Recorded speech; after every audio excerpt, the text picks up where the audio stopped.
This is Jordan Tower with JT News. Make sure you smash that like button, smash that subscribe button. Okay, Chrisean Rock gets a response from the guy she put pause on. She definitely violated and hit him with some rings, she said. Like, he that's why he had to go to the dentist. Some of his teeth were loose.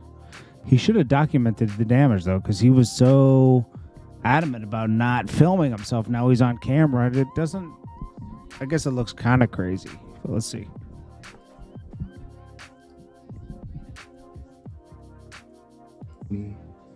Tamar in that room. I want to address the assault. It breaks my heart that we even have to go this route and even have to go back and forth on social media. For those that don't know, I am the tour manager for Tamar Braxton, the Love and War Tour. Tamar was trying to figure out why didn't Chrisean go out during the twerk session? And she's looking at me and I'm like, I don't know. Like, Chrisean, I don't know why she didn't go out. So Chrisean breaks down and starts crying. And I felt bad, and the Holy Ghost in me, because I it everywhere with me, I began to give her a hug and everything like that, because I like Chrisean. I like her. And, you know, and I was like, I don't want to see nobody with their feelings hurt, or I don't want nobody feeling some sort of way, because there was a big line of miscommunication that took place. James, David, Mooney, Tamar in that room. I want to address the assault. It breaks my heart that we even have to go this route and even have to go back and forth on social media. For those that don't know, I am the tour manager for Tamar Braxton, the Love and War Tour. Tamar was trying to figure out why hadn't. So I began to try to comfort her and hug her and be like, no, don't cry, because it's not that, you know what I'm saying? Nobody was trying to, I don't want you to feel no sort of way. And this was just in the dressing room. And this was me, Chrisean, and Tamar. She felt embarrassed and she felt like, you know, that this is just like, that shouldn't happen to her, because, you know, she was just prepared to go out during a twerk session, and that time had come and she didn't go out. So Tamar is still asking, like, well, what happened? What happened? Why didn't she go out? And I'm like, shit, I'm trying to figure out what happened too. So David and Mooney come in. They both do makeup. And we're all at this point talking about what happened. Tamar is saying, Mooney, what happened? Mooney was saying that Chrisean, what happened? Well, who was there? Who can, like, what? Everybody's screaming, what happened? What happened? At this point, Chrisean is like, yes, I was on the side of the stage. I was there. And I was like, okay. And I'm trying to calm everybody down. Just let's do this a peaceful conversation, because Chrisean is upset. She's very upset. And I'm like, okay, I get it. Like, okay, let's calm down. Like, everybody, let's talk this thing out or whatever. And then a few more talking. And then James comes in the room. So at this point, it's me, Chrisean, David, Mooney, Tamar, James. James comes in the room and notices that Chrisean is upset. By the mirror, Chrisean is on the right-hand side. James is right next to her. He was consoling her, and I was literally right next to James. And Tamar asking James, well, what happened? Why didn't Chrisean go out there during the twerk session? And James said, we was looking for her on the side of the stage, and she was not on the side of the stage. But what happened? Well, who was there? Who can, like, what? Everybody's screaming, what happened? What happened? At this point, Chrisean is like, yes, I was on the side of the stage. And Chrisean got very upset, and she was like, I was on the side of the stage. I was there. Where else would I go, man? You lying? Like, that's cap. I was on the side of the stage. Like, I was there on the side of the stage. And James said, no, you wasn't. We caught you there. Chrisean said, say I wasn't there one more time. Say I wasn't there on the side of the stage one more time.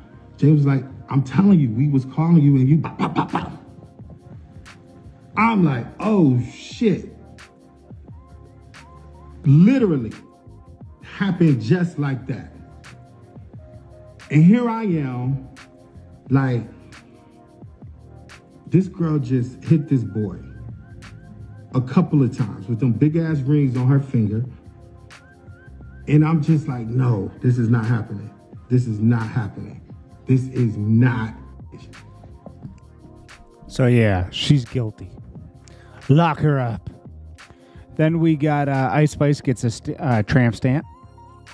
We got Spotify. They're about to start finding people for faking their streams. A lot of labels and everything. They're going to start finding you, and you're going to get charged €10 per song.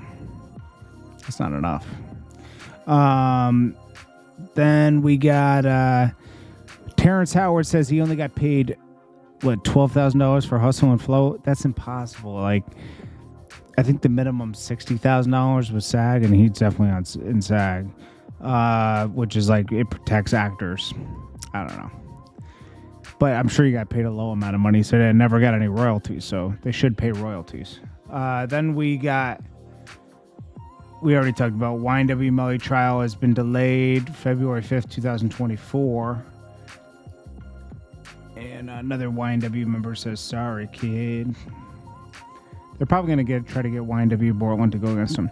Chris Brown used the voice of a young South African college girl named Naledi Afiwe on his song Shooter, and he credited her $1 million and still listed her as one of the writers in the song, meaning she'll get royalties from the song her whole life. Davido said that Chris Brown is the only American artist who does it for love. Naledi's life has changed forever, and her family has changed forever, and her Instagram is big. Okay, that's what's up. I like that song too. Then we got Benzino responds to the whole Coyle Ray interview. He says, this is the most ridiculous thing I've heard my entire life on earth. Envious towards someone I raised, nurtured, provided for, influenced, and loved dearly. The industry and the internet have completely messed up the minds of the young generation. I'm tired of her pushing a false narrative about who I am and what I've done as a father in my 40 years. I've never seen an artist dog their parents out the way Coy does. It's embarrassing. Anglie Martinez knows she doesn't like me, and she's pushing the narrative. Jeez. Kanye West abandons Yeezy headquarters as a homeless encampment surrounds the building. So it's not really safe to go there anymore. Now, J. Cole's manager addresses why there's no big city tours with the Drake and J. Cole. He says, let's see, droves of disappointed fans who are upset with All a Blur tour. Drake and Cole's newly announced tour has a ton of makeup dates from Drizzy's original All a Blur tour with 21 Savage, as well as some secondary markets, which is why major cities like New York, Los Angeles, DC haven't been included. I feel your pain, but this is not a major city run.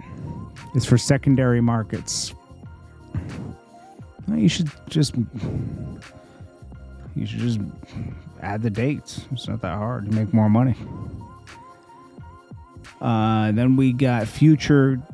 He puts what's her name? Chinese Kitty, her new video on his story, co-signing it, but that's only because Doughboy, his artist, is in the video. I don't know what this is. I forget. French Montana and Little Baby are shooting a video. Okay. Honeycomb Brazy's back in the studio. And Exhibit says there's no staying power in the current state of hip-hop. There's no emotional investment in the music. Like when we're putting music out, you had a CD cover, the album cover, cassette. You open it, you get to see the lyrics, who produced it. Well, yeah, it's true. Hip-hop is peaked, unfortunately. I hate to say that, but it feels like the labels and everybody's kind of ruining the genre and pillaging it for every dollar you can get out of it without preserving the integrity of it. Anyways, it's Jordan Tower with JT News. Smash that like button. Peace.